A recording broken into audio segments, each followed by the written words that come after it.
بسم اللہ الرحمن الرحیم۔ جب حضور کی عمر مبارک 7 سال تھی تو مکہ میں کچھ یہودی عالم آئے۔ یہ لوگ آخری نبی کی تلاش میں تھے۔ انہوں نے اپنی کتابوں میں پڑھا تھا کہ جو شخص اللہ کا نبی ہوتا ہے حرام کا لقمہ کبھی اس کے حلق سے نہیں اترتا۔ یہودیوں نے ایک منصوبہ بنایا۔ مکہ میں ایک بیوہ عورت رہتی تھی زبیدہ، وہ مرغیاں پالتی تھی اور انڈے بیچ کر گزرا کرتی تھی۔ یہودیوں نے رات کے وقت زبیدہ کے گھر میں نقب لگائی اور کچھ مرغیاں چرا لیں۔ اب انہوں نے 2 قسم کی مرغیاں رکھیں، ایک حرام جو چوری کی نیت سے چرائی تھی اور دوسری مشتبہ جن کا بعد میں پیسہ دینا تھا۔ یہودیوں نے حضرت عبدالمطلب کو دعوت دی اور کہا آپ اپنے ساتھ اپنے پوتے کو بھی لے کر آئیں۔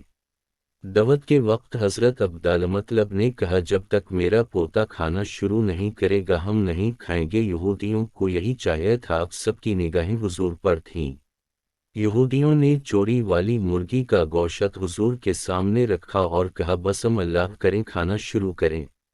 حضور نے فرمایا یہ ہمارے لیے نہیں ہے۔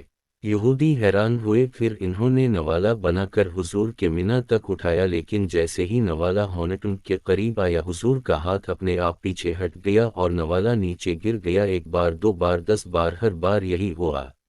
یہودی بولے یہ تو ہم نے چوری سے لایا تھا، اب یہ دوسرا گوشت لیں۔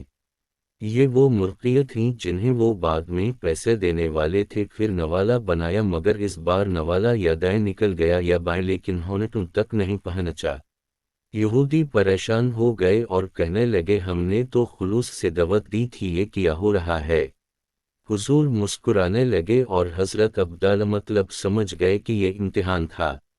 یہودی اس واقعے کے بعد 100% یقین کر چکے تھے کہ یہی اللہ کے آخری رسول ہیں۔